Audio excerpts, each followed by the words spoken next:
Now, Sri Narayana Swami, please proceed. Deputy Chairman, sir, because I moved this bill in the last session of Parliament. Sir, I beg to move the Constitution 117th Amendment Bill 2012. It reads as follows.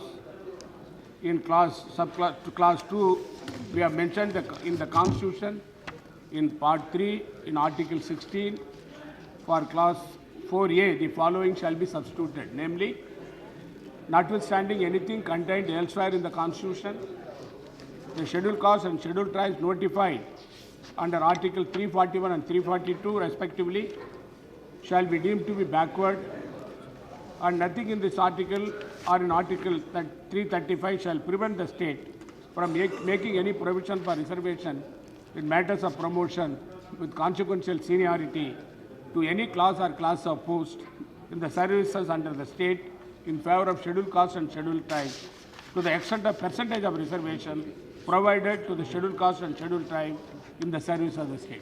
This is the amendment which you brought, sir. Sir, I would like to narrate the little background of it. The scheduled caste and scheduled tribe, the population in this country, they have been enjoying the reservation promotion from 1955. Sir, when the issue came for reservation for promotion for scheduled caste and for backward classes in the Supreme Court, in Indira Saini's case, the judgment was rendered, including scheduled caste and scheduled tribe also, that they are not eligible for promotion. That issue has become a very contentious issue, and therefore, sir, by 77th Amendment to the Constitution, the government brought an amendment to the Constitution under Article 16(4)(a), in which, sir, nothing in this article shall prevent the state from making any provision for reservation matters of promotion to any class or class of post in the services under the state in favor of scheduled castes and scheduled tribes, which in the opinion of the state are not adequately represented in the services under the state. Therefore, sir, all these things were challenged in Nagaraj's case. In Nagaraj's case, the Supreme Court held that the reservation promotion for scheduled caste and scheduled tribe is valid. The court held it is valid, but the court put 3 qualifying conditions.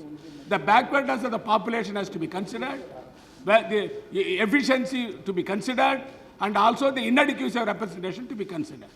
Sir, on the basis of which rules have been framed in Uttar Pradesh and also in Rajasthan, those state governments started implementing the reservation in promotion, which was challenged in Nagaraj's case, saying that all the 3 conditions are not followed in various states.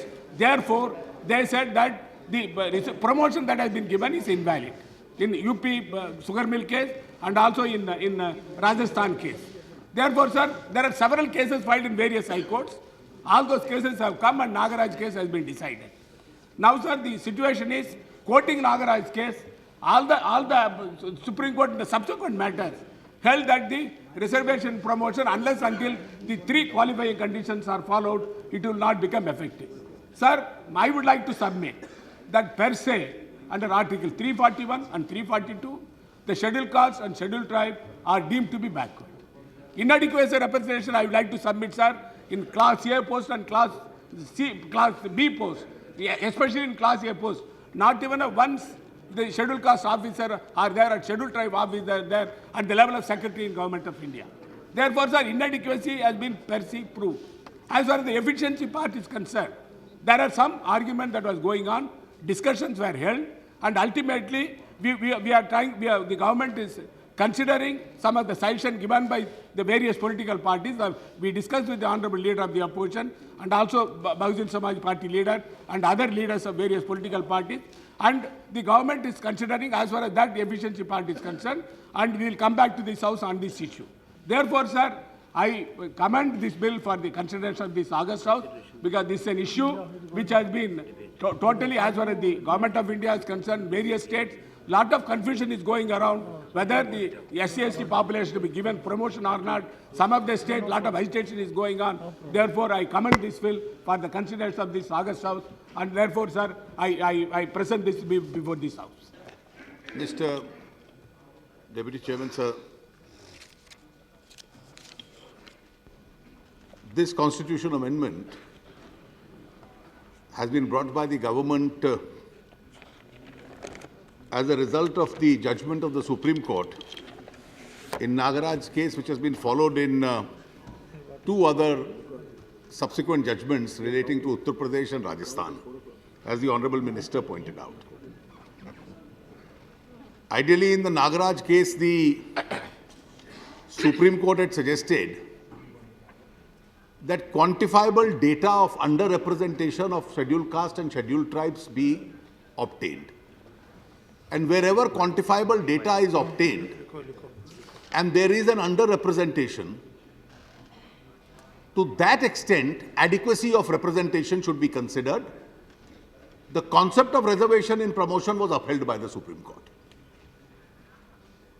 Therefore, there was a very easy course available to certain state governments, and this is an enabling provision which applies to the states, that you could well do a survey and find out wherever there is underrepresentation, you could allow adequate representation in accordance with the law as was declared by the Supreme Court. In fact, states like Bihar resorted to that course and in a very amicable manner were able to fill up the entire quota as was necessary. However, the government has chosen not to embark on that course, but bring about a constitution amendment. Sir, I merely wish to point out 2-3 things. My party is fully committed to the concept of social justice. We believe that because of inbuilt and historical injustices, there were inequalities which are built into the system. Reservation, which was originally conceived in the Constitution, is not intended to create that inequality, but is intended to make unequals as equals. It's more a social or a poverty alleviation scheme. It's a social scheme. And therefore, to the sections it has been made applicable, it has yielded dividends. But there are very miles which still we have to travel. However, sir, the principle which has to be kept in mind while using reservations as an affirmative action intended to remove discrimination, that it should not be implemented in a manner so that it starts creating a reverse discrimination. The Supreme Court judgment, therefore, while interpreting both these principles, that it is a poverty elimination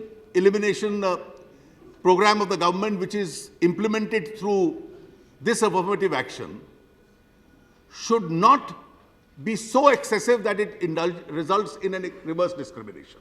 Present amendment does 3 things. The first, it says that whichever are the notified scheduled caste and scheduled tribes under Article 341 and 342 shall be deemed to be backward. That is, they shall be entitled to the benefit of 16(4). So the benefit must go to whoever is notified as a scheduled caste or scheduled tribe in Article 341 and 342. The reason for this, and there is a good reason for this, that there is a fundamental difference between those which are scheduled caste and scheduled tribe and other backward castes. The stigma of caste, the stigma of social injustice is a stigma which is very difficult to get out of. Once you are born into a caste, you live your entire life through that caste. Social and educational backwardness are areas which you can travel out of. And therefore, the first part of this amendment places those notified under 341, 342 as scheduled caste and scheduled tribes. This benefit is not available to anybody else, are entitled to the benefit which are available under the Constitution, that is Article 16(4) for backwards. जो भी Article 16(4) के तहत benefit है affirmative action का, जो भी संविधान की जो सूची बनती है धारा 341 और 342 में, जिनके नाम उसमें आएंगे उनको वो लाभ मिलेगा, ये पहला इसका अंश है। दूसरा अंश जो थोड़ा विवादित है, और उस अंश को लेकर मेरे मन में कुछ शंकाएं हैं, इसलिए मैंने सदन में सरकार से भी, अन्य साथियों से भी बात की है,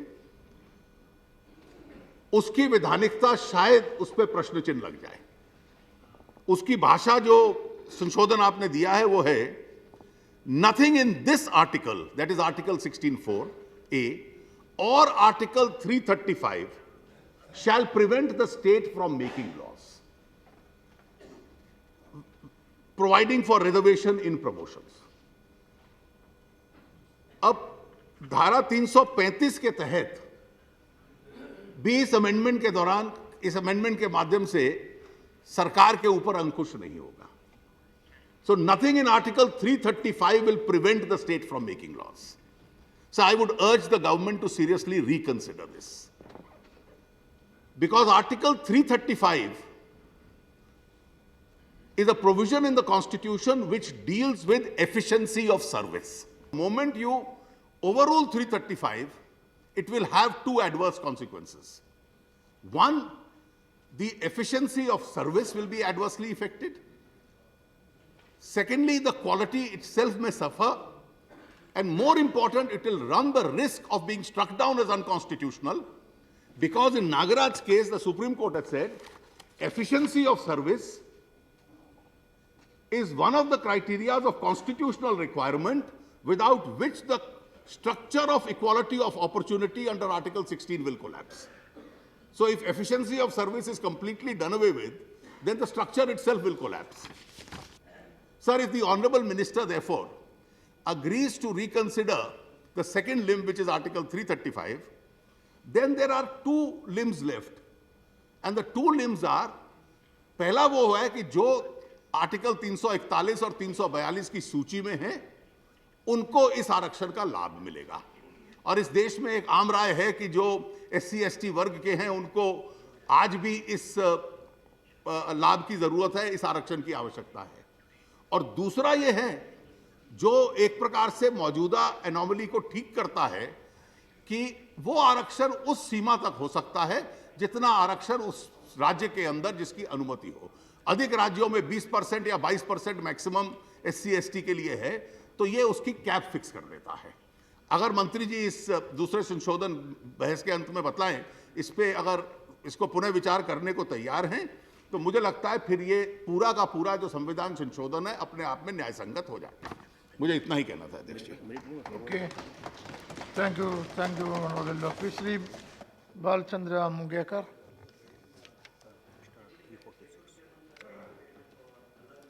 Debate. Deputy Chairman, sir, thank you very much for allowing me to participate in this debate on the crucially important topic that nation is confronting. I stand to support 117th amendment to the Constitution moved by the Honorable Minister. Sir, let us widen the scope of this debate beyond the constitutional legalities. I would first like to submit that caste is the basic structure of the Indian society. We understand that Indian Constitution has abolished untouchability by Article 17. But Indian Constitution could not abolish the caste system because caste system is so basic. It is so basic structure of the Indian society, beginning with Hindu society, transferring to Christianity and Muslim, that it was beyond the scope and the comprehension of the Indian Constitution to abolish the caste system. What we are witnessing today with respect to the debate on this amendment moved by the Honorable Minister, basically the inherent contradictions of the Indian societies exhibited through the caste system, they are coming to the fore. I want to place on the records, because Ambedkar was fighting throughout his life against the pernicious and hierarchical caste system. But let me submit before the House Ambedkar's contribution to our understanding the caste system.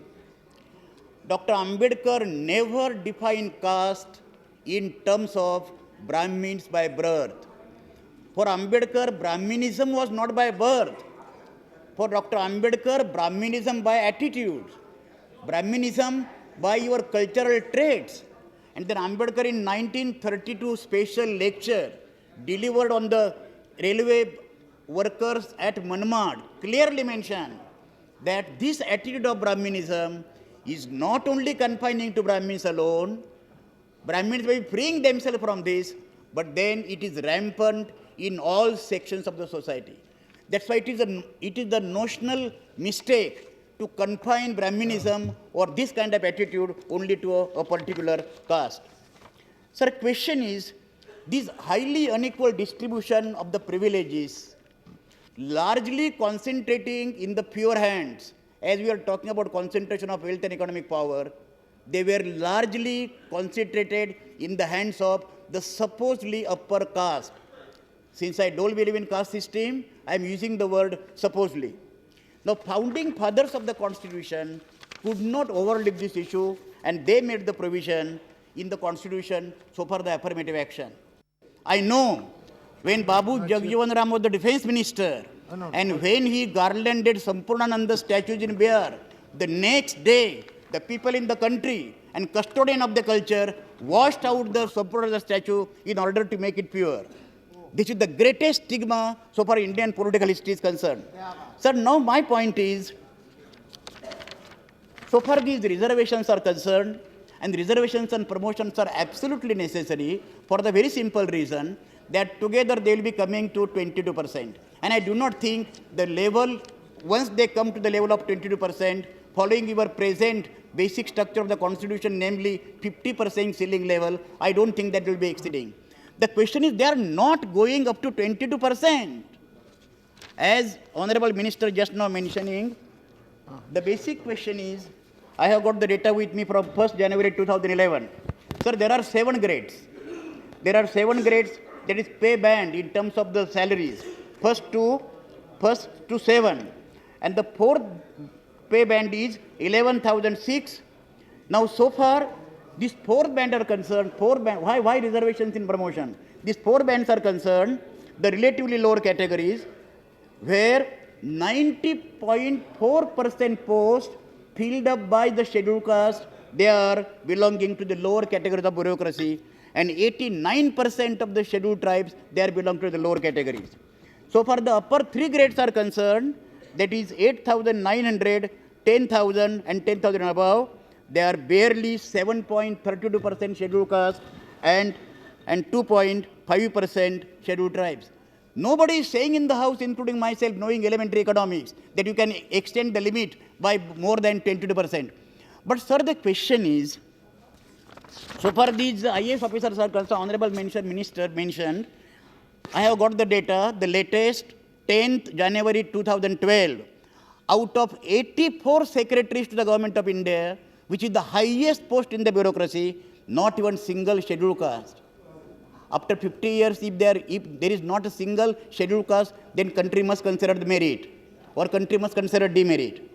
An additional secretary, including equivalent, that is 2 posts, and joint secretary equivalent, including equivalent, 28. I want to draw the attention of the Honorable Minister of State for PMO, DOPT, that the DOPT must immediately reclassify this position. This position is unacceptable to me. What they are saying, secretary level, including equivalent, means what? Equivalent in terms of salary. Sir, tomorrow pilots will be getting more salaries and privileges than the members of parliament. Can we say at any point of time that pilots are more superior or equivalent to members of parliament? Those who are expressing popular sovereignty of the people?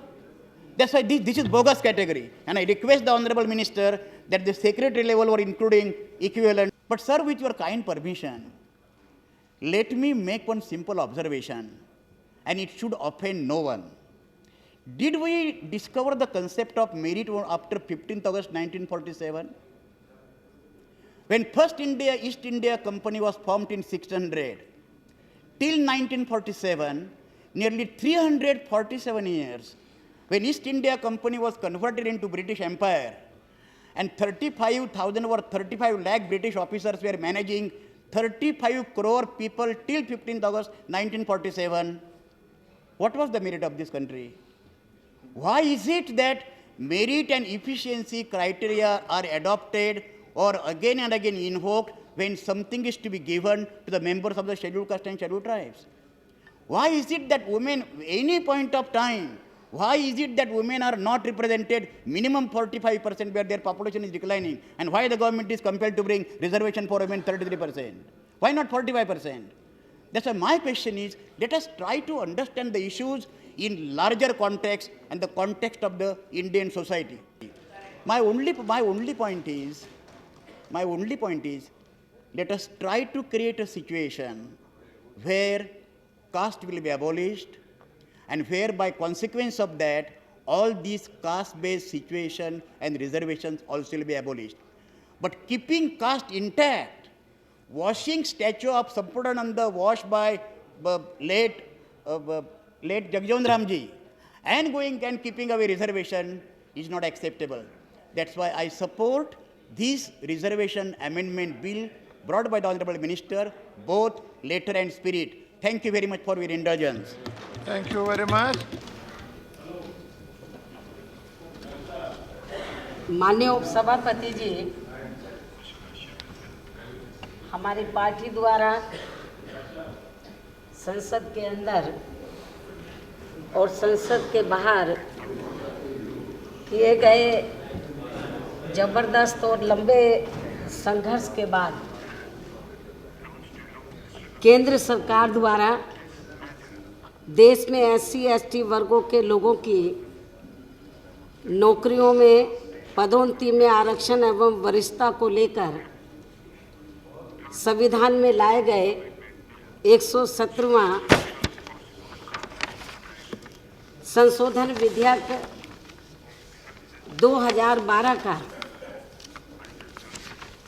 जिसके तहत संविधान के भाग 3 में अनुच्छेद 16 के खंड 4A के स्थान पर अर्थात 4A संविधान में अन्यत्र अंतर्वृष्ट किसी बात के होते हुए भी अनुच्छेद 341 और अनुच्छेद 342 के अधीन क्रमशः अधिसूचित अनुसूचित जातियों और अनुसूचित जनजातियों को पिछड़ा हुआ समझा जाएगा, और इस अनुच्छेद या अनुच्छेद 335 में अंतर्वृष्ट कोई बात राज्य को अनुसूचित जातियों और अनुसूचित जनजातियों के पक्ष आरक्षण की में उस प्रतिशत सीमा तक जिसका राज्य की सेवाओं में अनुसूचित जातियों और अनुसूचित जनजातियों के लिए उपबंध है, राज्य के अधीन सेवाओं में किसी वर्ग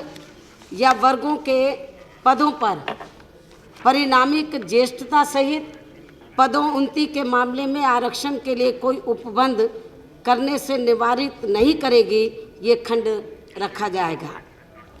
इसका हमारी पार्टी स्वागत एवं समर्थन करती है। लंबे अरसे तक सेंटर में कांग्रेस पार्टी के नेतृत्व में सरकार रही है, ये इतनी खराब स्थिति अभी तक क्यों बनी हुई है, ये सोचने की बात है। और यदि कांग्रेस पार्टी के मेंटलिटी मानसिकता साफ होती तो मैं समझती हूँ कि जो आज हम लोग इन वर्गों के लिए जो आरक्षण के लिए लड़ाई लड़ रहे हैं, आज हमें लड़ाई लड़ने की ज़रूरत महसूस नहीं होती, और इन वर्गों के लोग बहुत पहले ही अन्य समाज के समता लाकर ये खड़े हो जाते जिंदगी के हर पहलू में।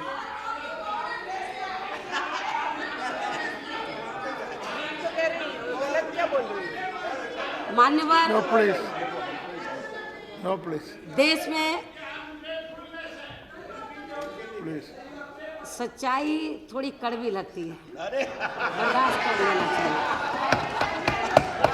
मान्यवर, आप विधेयक लाए हैं, इसका मैं वेलकम करती हूँ। कैसे लाए, कितना एजिटेशन करना पड़ा संसद के अंदर और बाहर, ये छिपा नहीं है। मान्यवर भाई, इसका तो मैं वेलकम कर रही हूँ।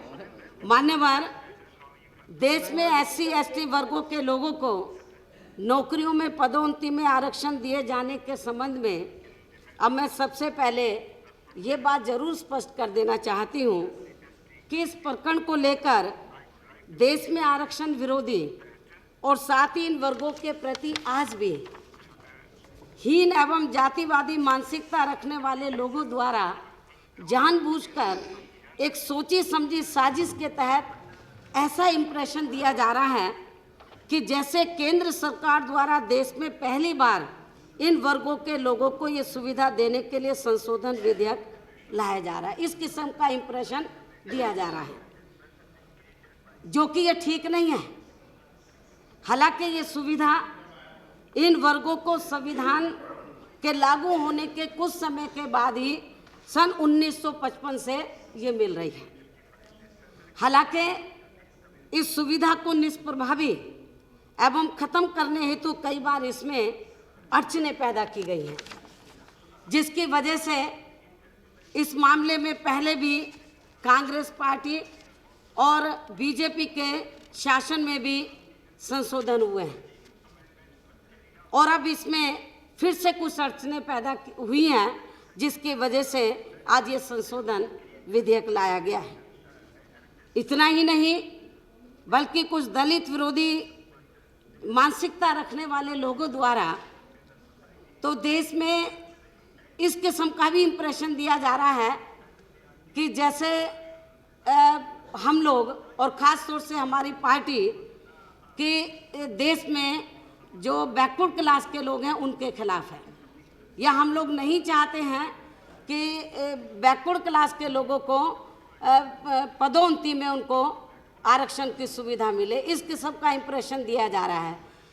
हमारी पार्टी बैकवर्ड क्लास के लोगों को भी पदोन्नति में आरक्षण की सुविधा मिले, हम इसके पक्षधर हैं, इसके खिलाफ नहीं हैं। लेकिन ये जो अमेंडमेंट विधेयक लाया गया वो केवल SC ST वर्गों के लिए लाया गया है, इसलिए ये OBC का मामला इसमें नहीं जोड़ा जा सकता। इन्हीं लफ्जों के साथ मैं पुनः सभी दलों के सम्मानित नेताओं से, सदस्यों से फिर ये अपील करती हूँ कि देश में जो SC ST वर्गों के लोग हैं तो उनको नौकरियों में, प्रमोशन में रिजर्वेशन की सख्त आवश्यकता है। तो उनकी आवश्यकता को महसूस करते हुए इसके समर्थन में अपना वोटिंग करेंगे, इस उम्मीद के साथ अब मैं अपनी बात यही समाप्त करती हूँ। धन्यवाद।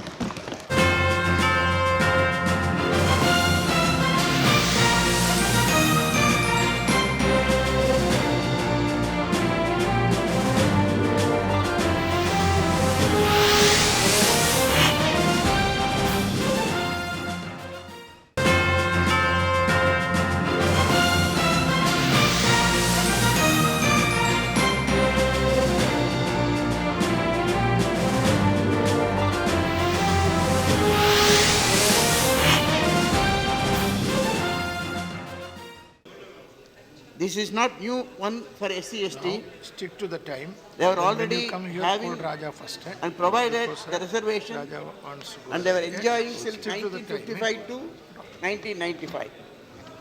This was discontinued following the judgment state beyond mandate of Article 16(4) of the Constitution of India.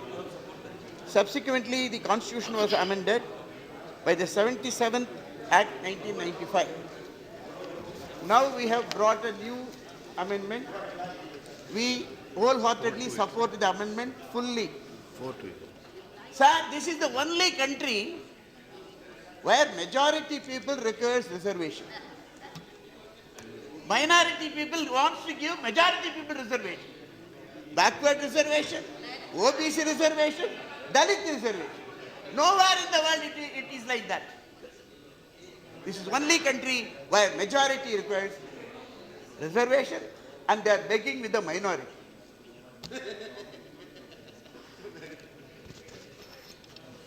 Sir, it is a responsibility of the government that they should not create a caste war among Dalit, backward and forward. This is our responsibility. When you make a law, when you want to uplift the Dalit, who were cheated thousands of years, even after becoming independence, we are proud that Ambedkar has presided over our constitution. But we will respect Ambedkar, we will not respect the Dalits. That is the contradiction. Second, there is already 100% reservation for SC ST. That you should accept. Where in class 4 job, there is over-representation Dalits in class 4. If you go to class 1, there is under-representation or nil representation. As correctly pointed out by our friend, out of 64 secretaries, only one ST is available. Huh? 84. 84. It is not a shame. It is not a shame. Congress ruled the country, UPA ruling the country, NDA ruled the country. You are not able to provide the Dalit to become the first-class gazette officer or secretary to the government. We are inefficient. I respectfully differ with our LOP. I respect him, Arun Jaitley ji. I disagree with you. You should not change, you should not dilute this amendment, constitutional amendment. If you dilute means, then you are going back to the original position. Shriman Bala Sahib always believed that casteism creates hatred among the people of the society.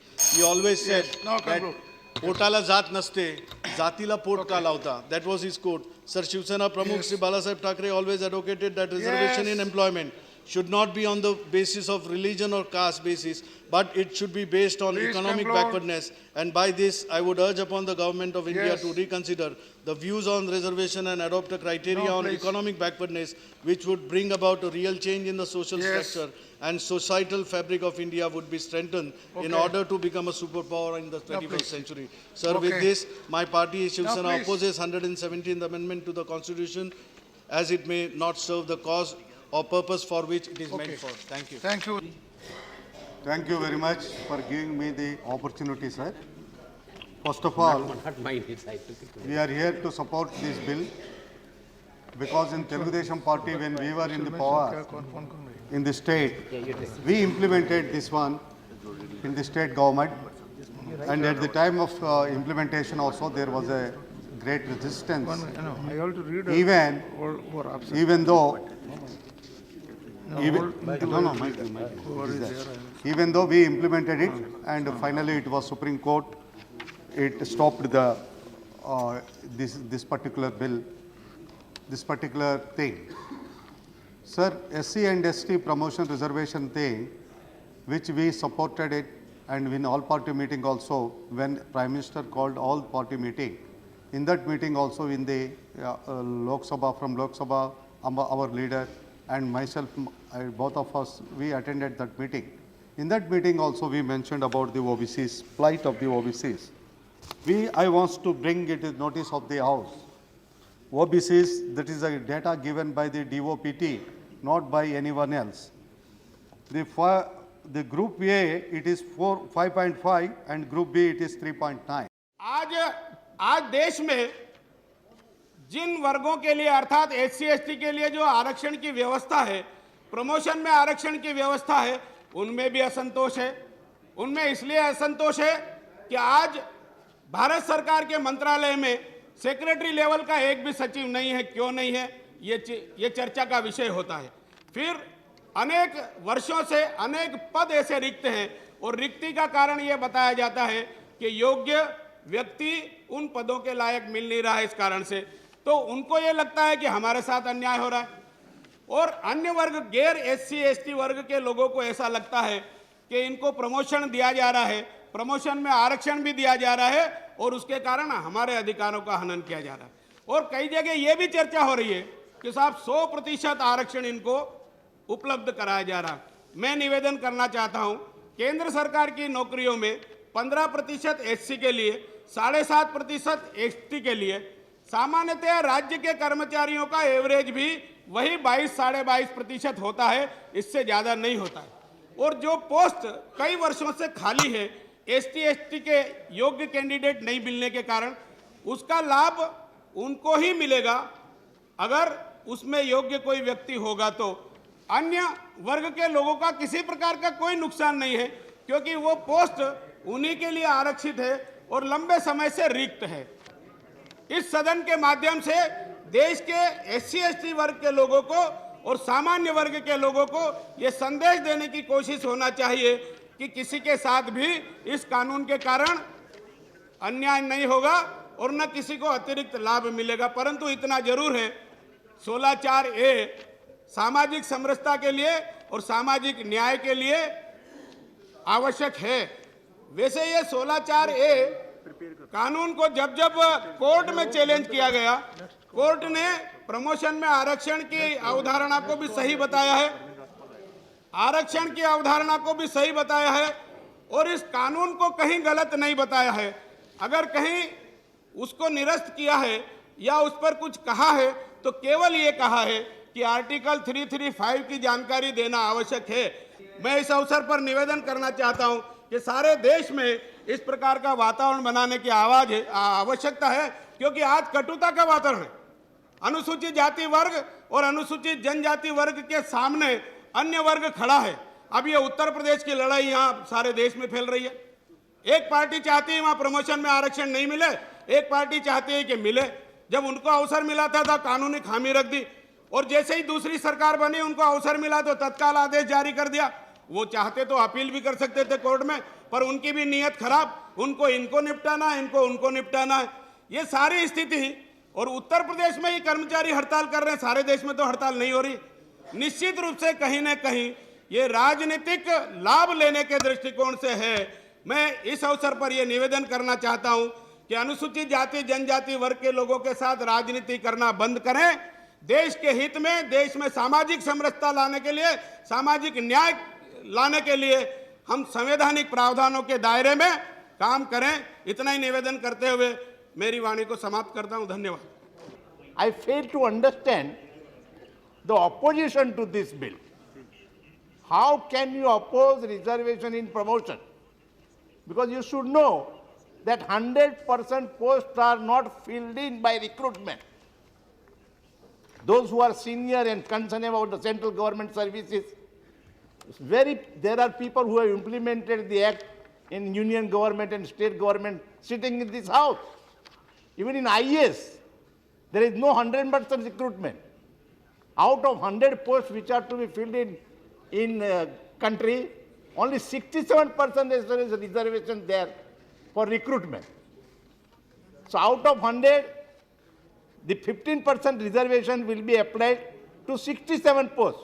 Remaining 33% are given to state government for the senior class 1 officers who are efficient, who have completed the service in a better ways, and who are senior. They are nominated as IAS and added in the country along with the directly recruited. So out of 100 posts, 67% goes to recruitment and 33% goes to nomination, not to promotion. Mind you, another thing, legal point, and my friend, those who are lawyers, they will agree with me, that Indira Sahni versus Union of India was a very famous case with 9 judges of Supreme Court. And the case which has spoiled the issue of promotion for scheduled caste in seniority, etc., is M. Nagaraj versus Union of India. That is only 5 judges case. So which is applicable and which should be followed. According to convention and according to rule of this country, 9 judges judgment in Indira Sahni is to be implemented, which came in the year 92, and not the M. Nagarajan case which came in 2006. The presently issue has come up only because of M. Nagarajan case, which came in this country because of various cases filed by a particular anti-scheduled caste organization having base in Bikaner, Jaipur and Delhi. There is an association of people who oppose reservation, and they have made target 220. They say we will finish all reservation before 2020. They talk of merit. And one of my friend V.T. Rajsekhar, when he wrote Merit by Foot, he has written therein how many medals you are bringing from Olympic. How many medals this country with a population of 127 crores. Where your merit has gone in sports. You are talking of merit only in the recruitment, where scheduled caste given a share. You must know the scheduled caste is not a caste. Scheduled caste is not a caste. More than one Supreme Court has made it very clear. Historically, they have suffered. That is why they are given this reservation. Constitution of India does not define what is Baniya. Constitution of India never defines who is Kshatriya. Constitution of India never decides any other caste. Only scheduled caste list was prepared before immediately after independence, and Dr. B.R. Ambedkar and Babu Jagjeevan Ramji, they both jointly prepared a list of entire country that was submitted to the Rashtrapati, and it was signed. And then act was made. And in the act, now it is entire assembly. They will decide who is scheduled caste in that particular state. And that list will be sent to central government. And only after parliament passes, it will be treated as a scheduled caste. No caste is approved by Indian parliament except scheduled caste. Why? Because historical injustice for the last 3,000 or 5,000 or 10,000 years, whatever you may like. Because of that injustice, reservation is given. So I want to request that, and another thing, those three issues raised by M. Nagarajan and judgment, the National Commission of Scheduled Caste and Scheduled Tribe has given a beautiful reply, officially. Reply has been given by the commission. Even the twin, when a mother is giving birth to two children at a time, there also doctors will decide who is elder and who is younger. Seniority has to be decided. Even they are born on the same day. But according to biological principle, which child was conceived first? He is senior, not who comes fast, giving dhakka to other. He is not considered. Similarly, by my age, by my intelligence, I could become inspector, then group B officer, then class 1 officer, and then I retired as a joint secretary. So I request my friends from Samajwadi Party, they are my friends. Yes. They are our friends. Now conclude, please. Kindly let us not have much discussion on this subject, and we all agree and pass. Thank you very much. Thank you, Rashtrapal ji. Sri Sukandar Shekhar Roy. Sri Sukandar Shekhar Roy. 2 points to make. Because on the last occasion, my senior colleague, Mr. D. Bandyopadhyay, already stated in favor of the bill. And my party, All India Trinamool Congress, is very much in favor of the bill. But at the same time, we expect that from the government, because it is the need of the hour, to have a look about the need to introduce similar legislation for the minority Dalits and other socially and economically backward classes. Otherwise, there will be a hostile discrimination among the similarly distressed backward classes. This is my first submission. Secondly, with the introduction of the present bill, the persons who are otherwise supposed to be promoted on the basis of merit, they may be deprived. Therefore, a provision should be made in the present bill for creation of supernumerary posts for all those people who are otherwise eligible to be promoted on the basis of merit. These 2 points I am just highlighting for the consideration of the government, and with these humble suggestions, I support this bill. Okay, thank you. Samajwadi party आरक्षण के विरोधी नहीं है, लेकिन हम one time आरक्षण की बात करते हैं और हम इस बिल का हमारे अपोज कर रहे हैं, इसका विरोध कर रहे हैं कि प्रमोशन में आरक्षण एक ऐसी व्यवस्था हो जाएगी कि समाज में वर्गों में बंटवारा हो जाएगा, मतभेद पैदा हो जाएंगे, वर्गभेद पैदा हो जाएगा और सैकड़ों वर्ष तक इसकी त्रासदी आगे आने वाले लोगों को सहनी पड़ेगी। हम सही बातों को रखना चाहते हैं, सही चीज़ों को रखना चाहते हैं। श्रीमन कानून आप बना सकते हैं, लेकिन जनता को जो स्वीकार नहीं वो कानून कभी लागू नहीं हो पाता। इस देश में बहुत से कानून बने, हमने तो कई बार कहा कि एक बार समीक्षा हो जाए कानूनों की, कि देश में इतने कानून बनते चले गए, कितने कानून प्रभावी हैं। मैंने भी जब वकालत पास करी तो मैं पास करके गया, तो मैं जो बात को बात करूं उस पर एक कानून निकलता चला आता था। लेकिन कानून उतने ही होने चाहिए जो कानून प्रभावी हो, कानून उतने नहीं होना चाहिए जो प्रभावी ना हो।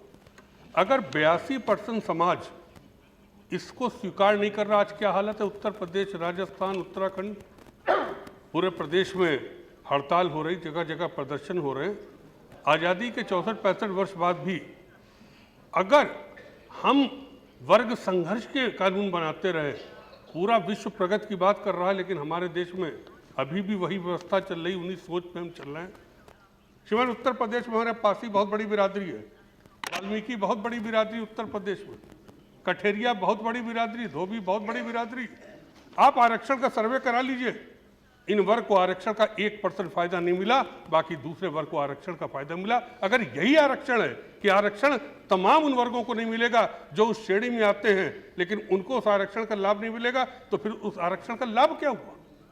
अगर सिर्फ समाज के 2-3% को आरक्षण का लाभ मिल रहा है, जो आरक्षण का लाभ ले गया, अगर वही लाभ लेता चला जा रहा है, तो फिर आरक्षण की हम जो बात कर रहे हैं, अभी हमारे साथी बोल रहे थे, मैं आपसे सहमत हूं, लेकिन एक सर्वे तो हो जाना चाहिए भारत सरकार की तरफ से कि दलित की श्रेणी में जितने लोग आए हैं, 64 वर्ष के आरक्षण में किस किस वर्ग को कितना प्रतिशत आरक्षण का लाभ मिला। चौंकाने वाले तथ्य आएंगे, आप अगर जो सदन के सामने रख देंगे, देश के सामने रख देंगे, चौंकाने वाले तथ्य आएंगे। हम जो बात करते हैं कि हम दलित उत्थान के लिए आरक्षण की बात कर रहे हैं, सत्यता बिल्कुल उल्टी है। श्रीमान माननीय मंत्री जी, आप ये जो बिल ला रहे हैं, रिट्रोस्पेक्टिव इफेक्ट 95 से लागू होगा, यानी कि जो वर्ग प्रमोशन होकर चला गया जो ऊपर, आपके इस बिल लागू होने के बाद उसका डिमोशन कर दिया जाएगा। तो जो 95 में से प्रमोशन होकर एक बैठ गया है, उसका अगर डिमोशन कर दिया जाएगा तो एफिशिएंसी कहां पर रहेगी? संविधान ने एफिशिएंसी की बात की, संविधान ने एफिशिएंसी की। आप कम से कम कोई ऐसा कानून बनाइए जो समाज के सब वर्गों को बराबर उनकी रक्षा करे। संविधान में अगर सबको right of property the, right of speech दिया, राइट ऑफ इक्वलिटी दिया, तो फिर आप इसको वर्ग विशेष में क्यों बांटने की बात कर रहे हैं? आप इस पर विचार करो। मैं तो कहूंगा जैसे एफडीआई आपने राज्यों पे छोड़ दिया था, इसमें भी वो अमेंडमेंट कर दीजिए, राज्यों पे छोड़ दीजिए। जो राज्य अपने यहाँ लागू करना चाहे वो राज्य अपने यहाँ लागू करे, जो राज्य अपने यहाँ नहीं लागू करना चाहे वो राज्य अपने यहाँ नहीं लागू करे। आप बाध्यता कैसे राज्यों पे कर देंगे? कॉन्स्टिट्यूशन का मतलब ये नहीं कि आप राज्यों पे भी बाध्यता कर देंगे।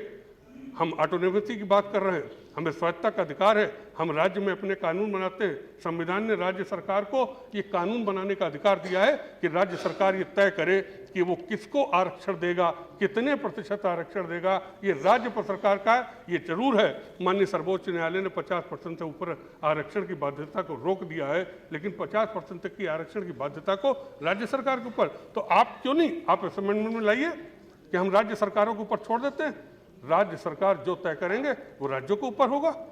लेकिन आप नहीं इसको लाने की बात। हम तो कहेंगे मंत्री जी इन सब का जवाब दें।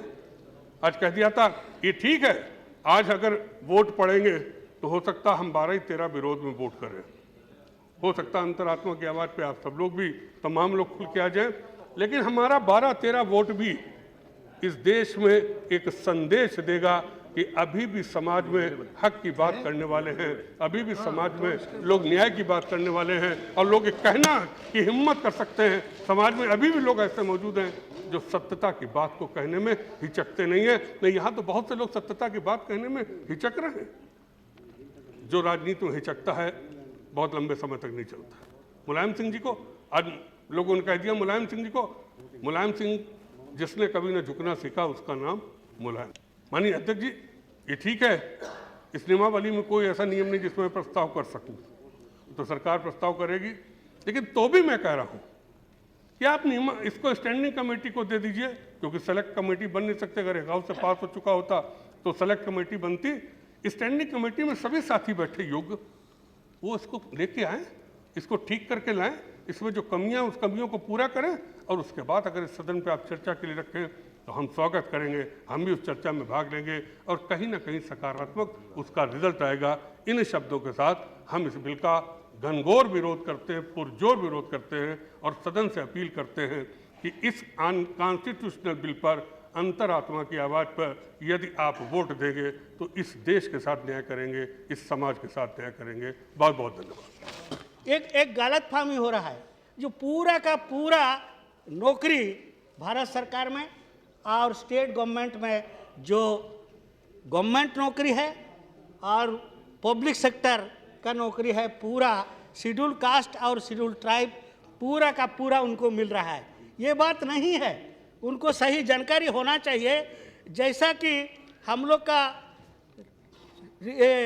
1965 में जो ग्रेड 1 सर्विस में हम लोग का शेड्यूल कास्ट को सिर्फ 1.64% नौकरी में उन लोग थे और शेड्यूल ट्राइब ओनली 0.27% थे 1965 में। उसी प्रकार 1970 में schedule caste candidate A grade service में 2.36% थे शेड्यूल कास्ट और शेड्यूल ट्राइब 0.40% थे शेड्यूल ट्राइब कैंडिडेट। और 1975 में शेड्यूल कास्ट 3.43% और शेड्यूल ट्राइब 0.62% थे। 1980 में शेड्यूल कास्ट 4.95% और शेड्यूल ट्राइब 1.06%। उसी प्रकार 1985 में शेड्यूल कास्ट 7.3% और शेड्यूल ट्राइब 1.73%।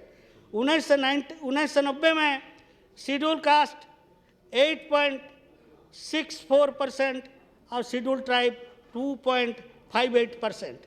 1995 में शेड्यूल कास्ट 10.15%, शेड्यूल ट्राइब 2.89%।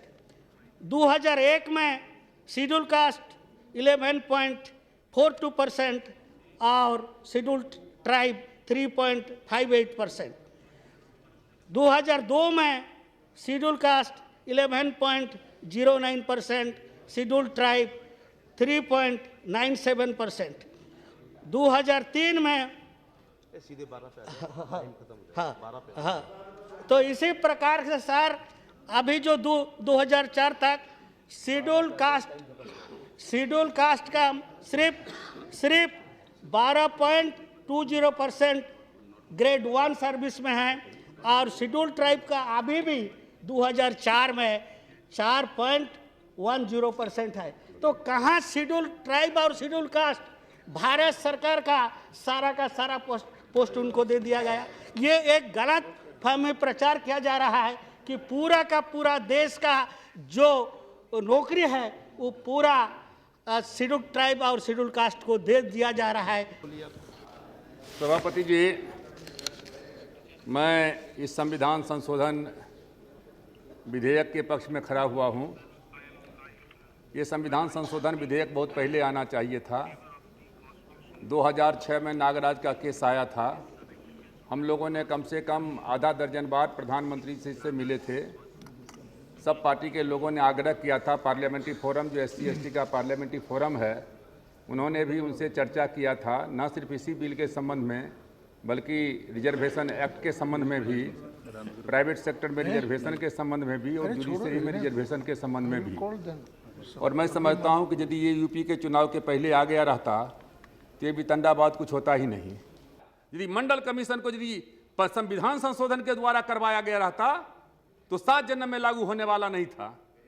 ये इसलिए लागू हुआ, संविधान संशोधन इसलिए क्या कहते हैं कि संविधान जो एग्जीक्यूटिव ऑर्डर से हुआ, और जब संविधान संशोधन हुआ तो सुप्रीम कोर्ट में मामला गया, और जब सुप्रीम कोर्ट में गया तो सुप्रीम कोर्ट ने कहा मंडल कमीशन के केस में कि 5 साल के बाद में प्रमोशन में रिजर्वेशन नहीं रहेगा। नरसिम्हा राव जी की सरकार थी, 1992 से 97 तक समय था, लेकिन नरसिम्हा राव जी की सरकार ने 1995 में जो है प्रमोशन में रिजर्वेशन का संविधान संशोधन लाया और सर्वसम्मति से पास हुआ। उस समय में समाजवादी पार्टी नहीं थी क्या? फिर उसके बाद 2002 से 2001 के बीच में भारतीय जनता पार्टी के लोग उस दिन अगर मगर कर रहे थे। हम धन्यवाद देना चाहते हैं अटल बिहारी वाजपेयी जी को। 3 बार उन्होंने संविधान में संशोधन किया, 1 बार नहीं, सीनियरिटी के मामले में किया, 50% के मामले में किया, एफिशिएंसी के मामले में किया। और मैं कहना चाहता हूं सर, ये है हमारे पास में, उस समय में मैं था मंत्री था, वही था मंत्री। ये क्या कहते हैं कि अटल बिहारी वाजपेयी जी का मैं एक भाषण पढ़ करके आपको सुनाना चाहता हूं। अटल बिहारी वाजपेयी जी ने क्या कहा था यहाँ रामलीला मैदान में? उन्होंने कहा था कि दलितों को सम्मान देने के लिए संविधान संशोधन होगा 18/4/2000। अटल प्रधानमंत्री अटल बिहारी वाजपेयी ने आज दलितों को विश्वास दिलाया कि राजग सरकार न केवल उनके हितों की रक्षा करने की हर चुनौती का सामना करेगी, बल्कि पिछले 50 वर्षों में उन्हें सम्मान जो नहीं मिला है वो दलितों को दिलाने के लिए संविधान में संशोधन करेगा। तो सभापति महोदय, मैं इतना ही कहना चाहता हूं कि ये जो प्रमोशन में रिजर्वेशन का मामला है, ये मेरिट का सवाल है। और जो पिछड़ी जाति के लोग हैं, हम लोग मिश्रित जाति के समर्थन में हैं। हम तो मांग करते हैं कि प्रमोशन में रिजर्वेशन पिछड़ी जाति में लाइए।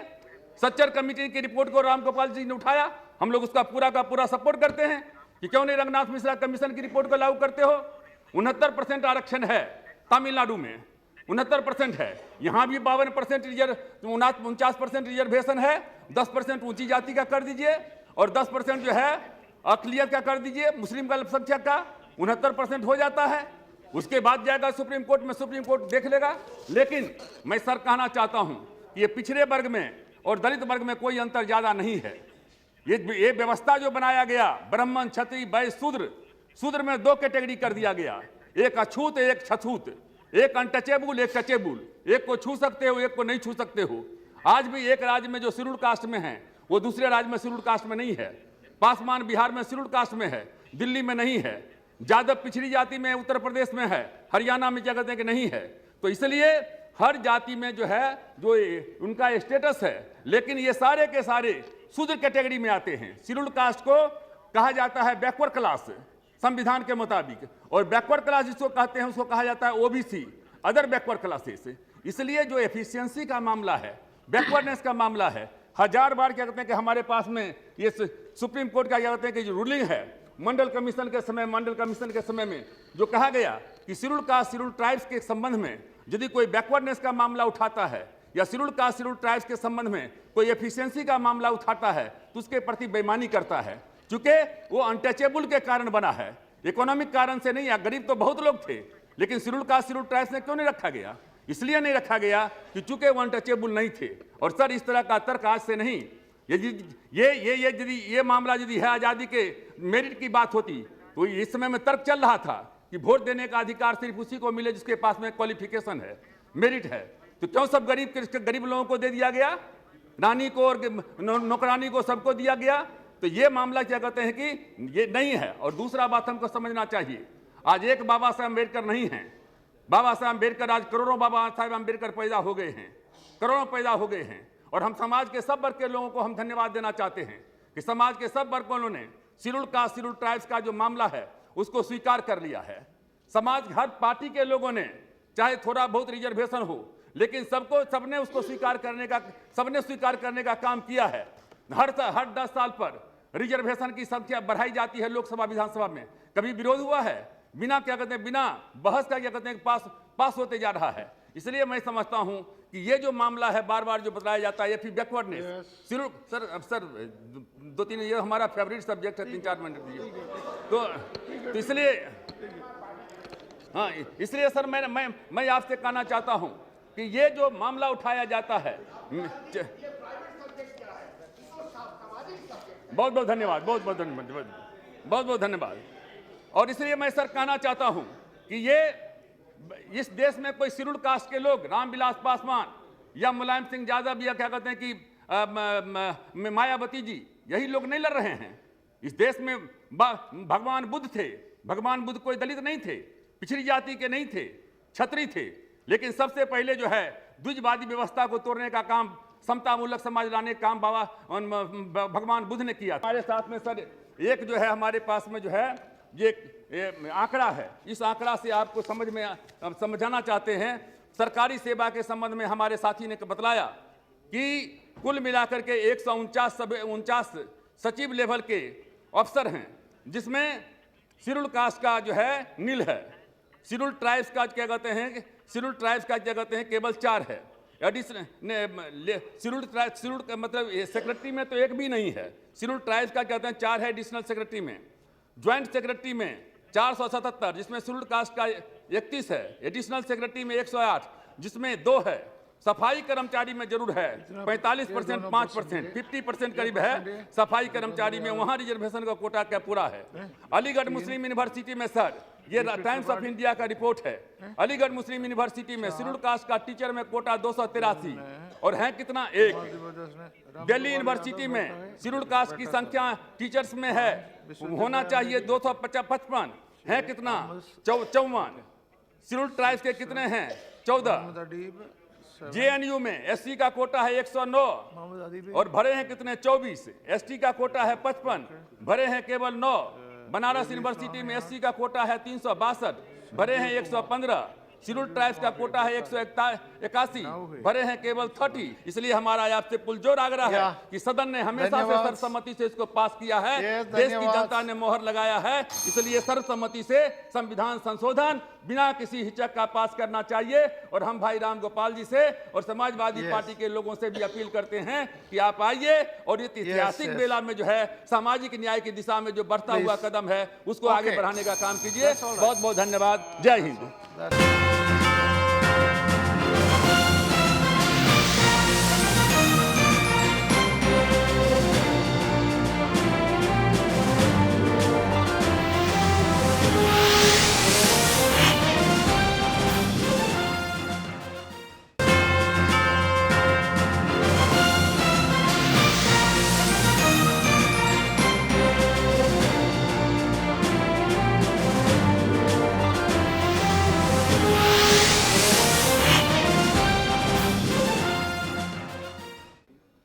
मैं सबसे पहले ये कहना चाहूंगा कि एक बड़ी भ्रम की स्थिति फैलाई जा रही है कि केवल इसी बिल के द्वारा प्रमोशन में रिजर्वेशन दिया जा रहा है।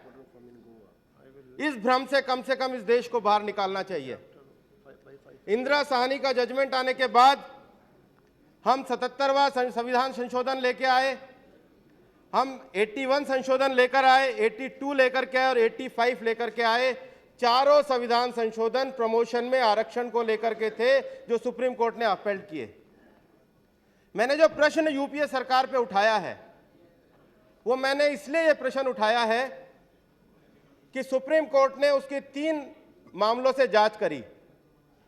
पहली, ये जो अमेंडमेंट हम प्रमोशन में लेके आए थे इसकी वैलिडिटी क्या है। सर्वोच्च न्यायालय ने कहा कि चारों संशोधन के लिए उन्होंने कहा कि ये संवैधानिक है, लेकिन इसका इंटरप्रिटेशन किस तरीके से किया जाए प्रमोशन में रिजर्वेशन का। उन्होंने कहा कि 16(4) में जो रिजर्वेशन है ये subject to the guiding force of constitution article 335 को लेकर के है। और जब हमारे संविधान के निर्माताओं ने सेक्शन 335 बनाया तो उसमें जो एफिशिएंसी की बात को जो रखा गया, एफिशिएंसी की बात में जो रिलैक्सेशन है वो 335 में दिया गया, लेकिन सरकार जो 335 को डिलीट करना चाहती है वो संविधान के निर्माताओं की भावना और सुप्रीम कोर्ट का वायलेशन करना चाहती है। और इसलिए हमारी पार्टी का बहुत स्पष्ट रूप से मानना है कि आप जो 16(4) का जो रिजर्वेशन लेकर के आएंगे इसमें जो 335 में जो रिलैक्सेशन का पैमाना है उसको गाइडिंग फोर्स रखिए, वरना ये आकर के ये सुप्रीम कोर्ट में निरस्त हो जाएगा और 4 बार पहले जो संविधान संशोधन हुए वो भी निरस्त हो जाएंगे। ये सामाजिक न्याय के भी विरुद्ध होगा, ये देश की प्रशासनिक कार्यकुशलता के भी विरुद्ध होगा। और इसलिए हमारा सरकार से यह आग्रह है कि जो 335 का जो प्रोविजन वो इस रिजर्वेशन बिल में लाए हैं, जो सरकार की एफिशिएंसी और कार्यक्षमता में जो हमने अपने संविधान में एक प्रोविजन करके रखा है उसको सरकार कम से कम वापस ले। ये इसके जो प्रतिपादन के साथ साथ सुप्रीम कोर्ट ने तीसरी बात एक और कही थी, और वो बात कही थी इसके इम्प्लीमेंटेशन को लेकर। और उन्होंने कहा था, अभी हमारे समाजवादी पार्टी के बड़े वरिष्ठ नेता नरेश अग्रवाल जी बोल रहे थे और वो ये कह रहे थे कि सर्वे होना चाहिए। हमारा भी ये मानना है कि सर्वे होना चाहिए, और अगर सर्वे होना चाहिए तो आपको सर्वे करने से कौन मना कर रहा है। सुप्रीम कोर्ट ने जब सब क्लासिफिकेशन किया है बैकवर्ड क्लास और मोस्ट बैकवर्ड क्लास हो सकता है, तो दलित और महादलित भी हो सकता है। आप अपनी राज्य सरकार के द्वारा सर्वे करने से क्यों हिचकते हैं? इसको राजनीति का विषय क्यों बनाते हैं? हर एक को जाति के दृष्टि से देखना बंद करिए। और मैं ये कहना चाहूंगा कि ज्योतिबा फुले ने एक बात कही थी, और ज्योतिबा फुले ने एक सूत्र दिया था। उन्होंने कहा था, विद्या बिना मति गई, मति बिना गति गई, नीति बिना गति गई, गति बिना वित्त गया, वित्त बिना शूद्र हुआ, शूद्र हुआ तो अनर्थ हुआ। इसलिए जहां शिक्षा गई, जहां हमारा गति गई, और जहां पर हमारी पॉलिसी गई, वहां जहां पर फाइनेंस गया, वहां पर व्यक्ति नीचे जाता ही है, वह दलित होता ही है। और इसलिए अगर हम सामाजिक, राजनीतिक और आर्थिक न्याय अपने संविधान के अनुसार देना चाहते हैं, तो समाज के सभी वर्गों में बिना कोई संवेदना पैदा किए हक देना चाहिए। इसके बारे में संभ्रम और जाति की राजनीति नहीं करनी चाहिए। और इसलिए हमारी पार्टी सामाजिक समता के साथ साथ सामाजिक समरसता में भी विश्वास करती है। और इन दो प्रस्तावों के साथ 335 का जो एफिशिएंसी की कॉस्ट है, और जो 1995 से आप कर रहे हैं, वो आप लोगों के ह्यूमन राइट ले रहे हैं, इसका 1995 से रेट्रोस्पेक्टिव इफेक्ट नहीं होना चाहिए। धन्यवाद। Thank you very much. Now professor Ram Gopal Yadav.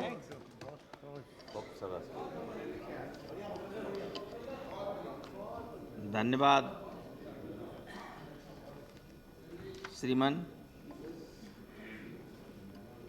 मैं इस विधेयक का विरोध करने के लिए खड़ा हुआ।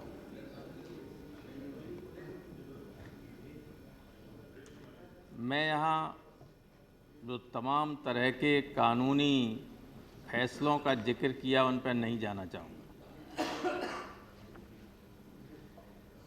क्योंकि फैसलों को बदलने के लिए ही संविधान संशोधन एक बार नहीं कई बार लाए गए।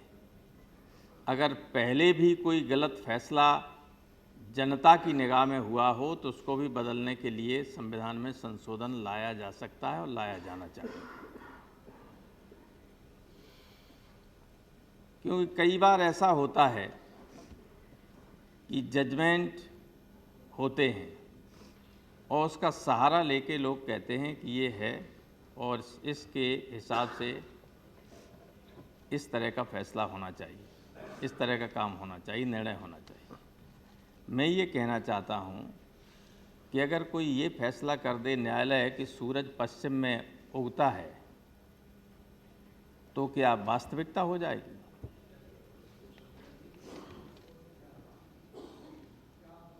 Law is never away from common sense sir. और इसलिए अगर पहले न्यायालयों में कोई ये फैसला हुआ कि कॉन्सिक्वेंशियल सीनियरिटी सही है, तो मैं ये कहना चाहूँगा कि उसको ठीक करने के लिए संविधान में संशोधन किया जाना चाहिए।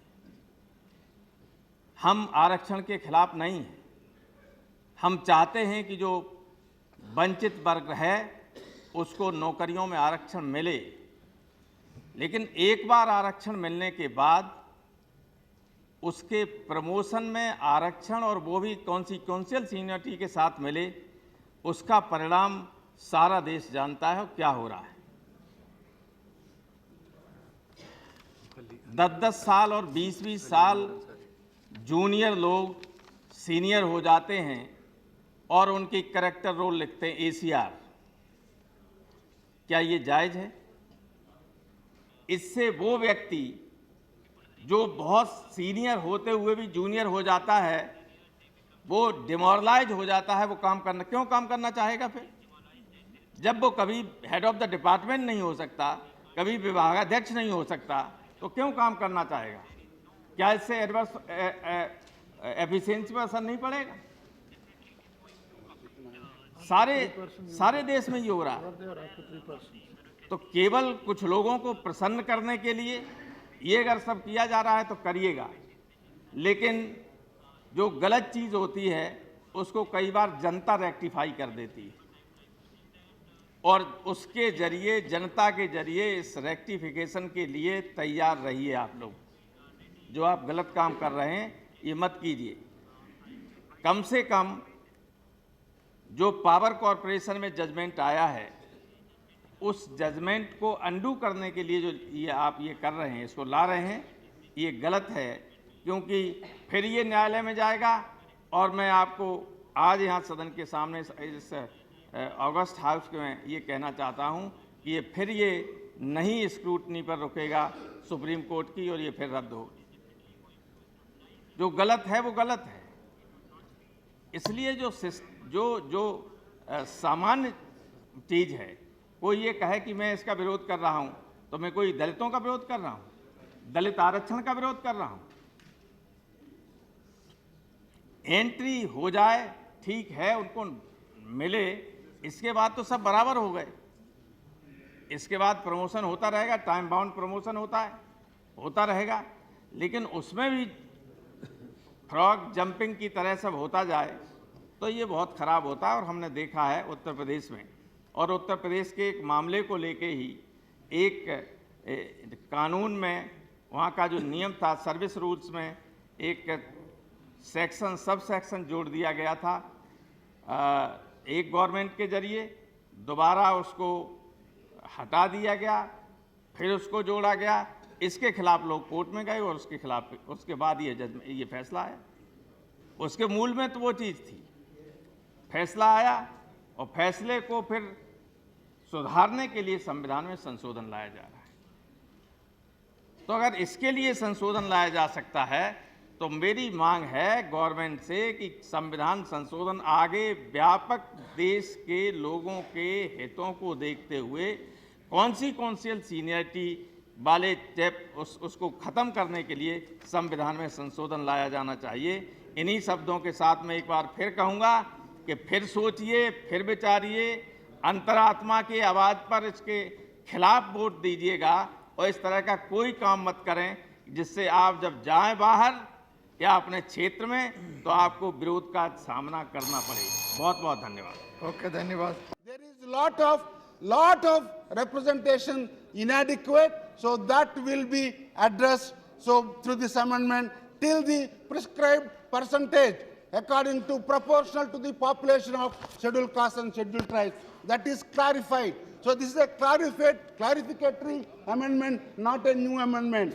Third thing, sir, the merit and the overall efficiency. Sir, in my view, the country should understand what is efficiency in this country. I feel, I have seen, I was in the government, I did whatever efficient way, wherever I worked.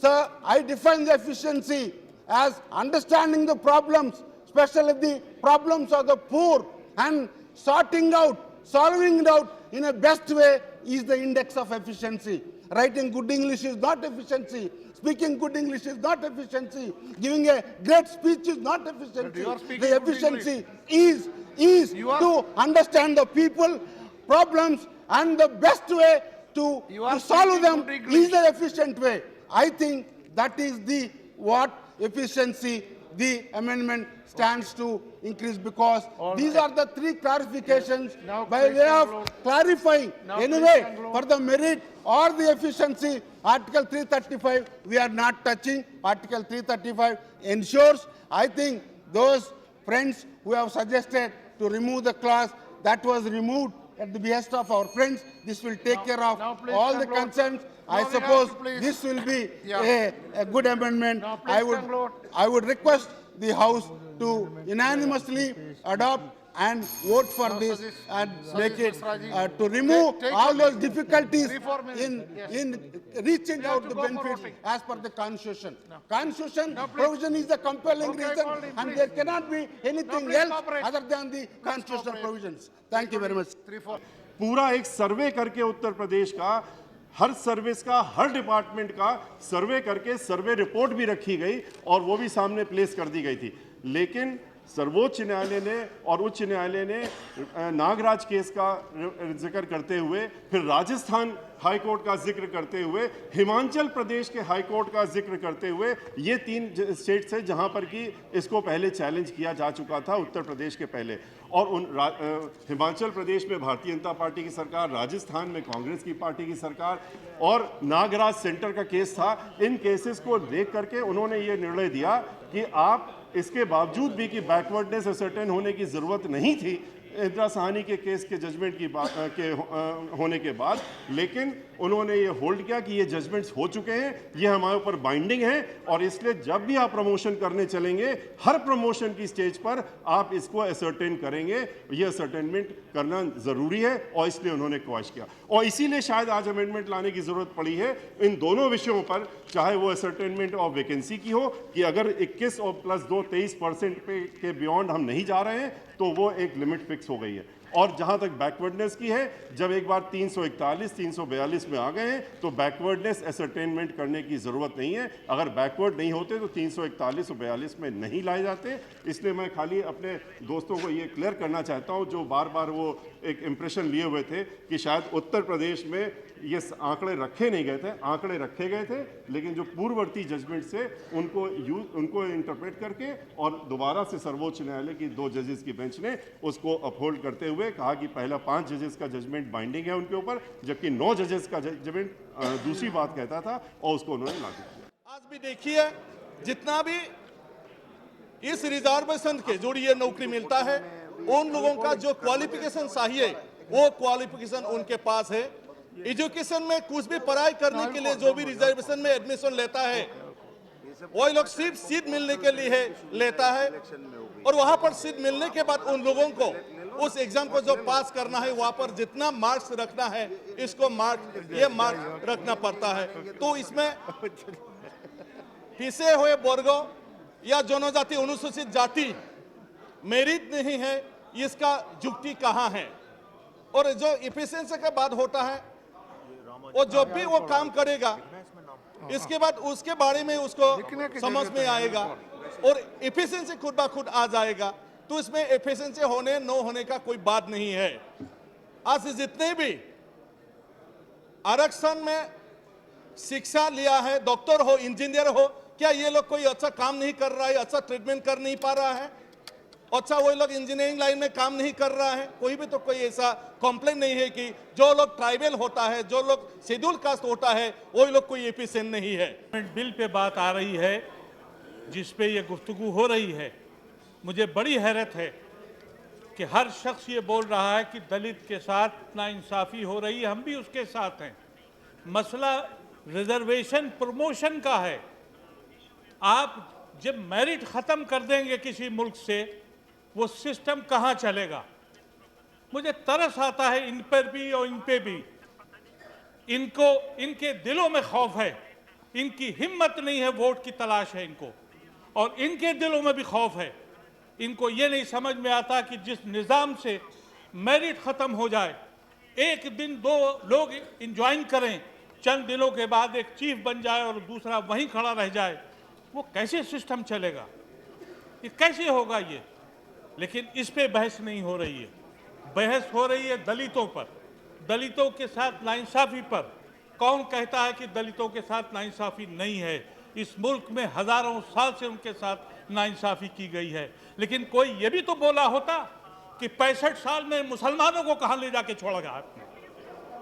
आपकी Sachar committee की report इसी parliament में मानी गई, और Ranganath Mishra commission ने यह कहा कि हम दलित से भी बदतर हैं।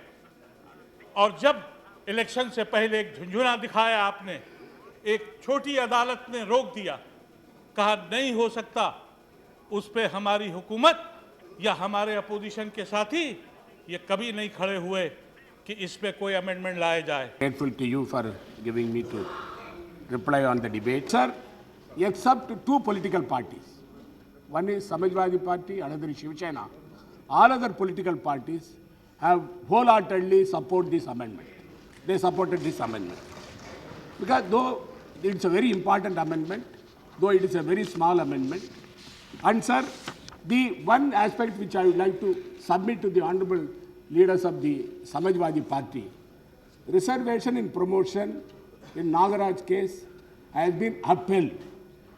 Not only that, as some of our honorable member Salem has mentioned, it is not new. The scheduled caste and scheduled tribe communities in this country, they have been enjoying it from 1955 onwards. In 1992, when the Indira Sahni's case came, for 37 years they have been enjoying this advantage. under the constitution. And they have been enjoying it, and suddenly the Indira Sahni's case held that they are not entitled to reservation promotion. Because I quite agree, sir, that the reservation in promotion for scheduled castes and scheduled tribes, in spite of the amendment that has to be brought by this government, by the UPA government and the NDA government, 77th Amendment, 85th Amendment, 81st Amendment, and 82nd Amendment, for the purpose of continuing the reservation for promotion for scheduled castes and scheduled tribes.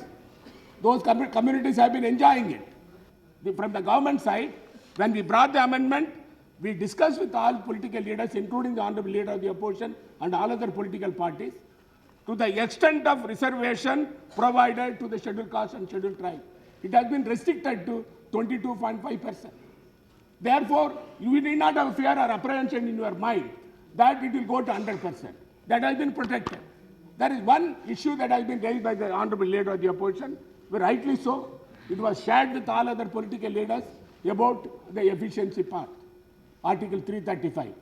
After discussing with them, because already Article 335, there is a provision for the scheduled caste and scheduled tribe, and apart from that, there is also the relaxed standard given under the provision of Article 335. Therefore, the government in its wisdom thought, after consulting the leaders, that protection has to be continued, and therefore, which has been given here on 335 has been, we have moved an amendment to that effect. The total number of posts secretaries and secretaries, additional secretaries and joint secretaries, and also the number of scheduled caste, scheduled tribe and OBC, he has mentioned in it. We recently answered on 6th December 2012. In that, sir, I would like to submit secretary or equivalent in the Government of India is 102. In that, sir, number of officers among the SC, nil. Number of ST officers, 2. Number of OBC, nil. As far as the additional secretary or equivalent is concerned, total number is 113. The scheduled caste officers are 5. Scheduled tribe are 1. OBC, nil. Then coming to joint secretary or its equivalent, 435 posts, of which scheduled caste officers are 32, scheduled tribe are 14, the SCs, the OBCs are 1. Therefore, sir, the percentage, what is the percentage? Scheduled caste are 6.5, 9.8 scheduled tribe, then 9.2 is the OBC. Then coming to, sir, total number of employees when you come to the A, B, C category, when you come to what is the number of the percentage of scheduled caste there, A category 11.5%, B category 14.9%, C category 17.5%, scheduled tribe 4.8% A category, B category 6%, and C category 7.6%. Inadequacy has been amply proved by this document as far as the Government of India is concerned. This is the same situation is also prevailing in the state. Sir, there is one more reason I would like to submit. Because the officers at the state level, they are not coming on deputation to the central level, so that we are not able to accommodate more scheduled caste and scheduled tribe officers. With the help of this August House, I would like to request the state governments concerned, more and more officers from scheduled caste, scheduled tribe and OBC have to be dropped into the central government services, so that on deputation if they come, they will also get an opportunity for the purpose of getting their due share according to the criteria that has been fixed by the government. Sir, while coming to the issue, because the Honorable Prime Minister took the initiative, and before that the issue was raised in this August House by the Honorable members in March 2012 by way of a short duration discussion. The government gave an assurance that the Prime Minister will call an all-party meeting. Accordingly, in May 2012, the meeting was, the discussion took place. In the month of 21st August 2012, all-party meeting was held.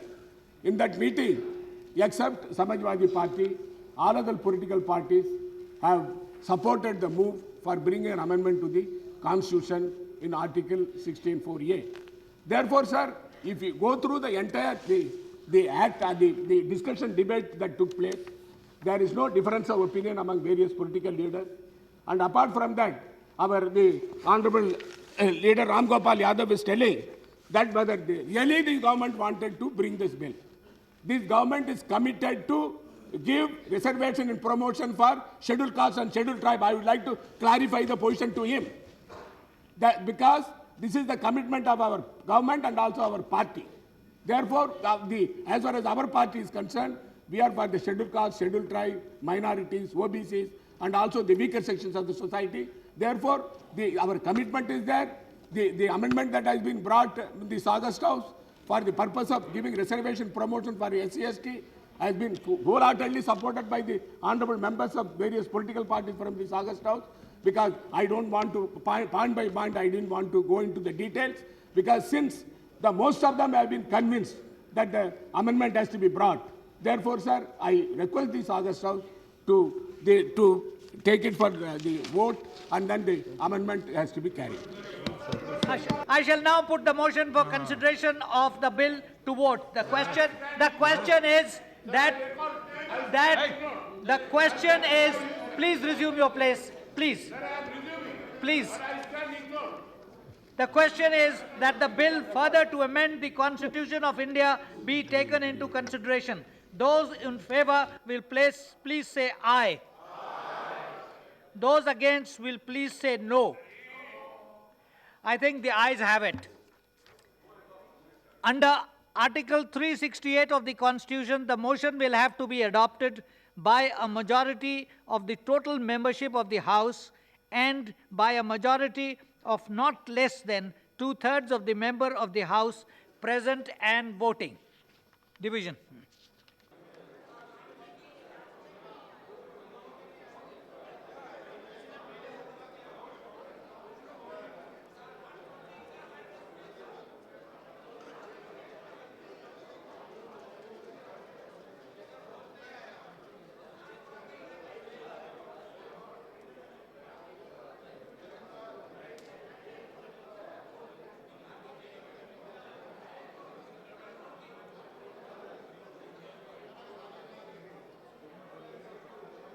क्या हुआ?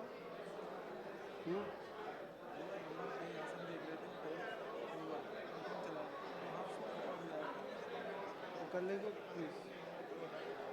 That is the same slip मान रहे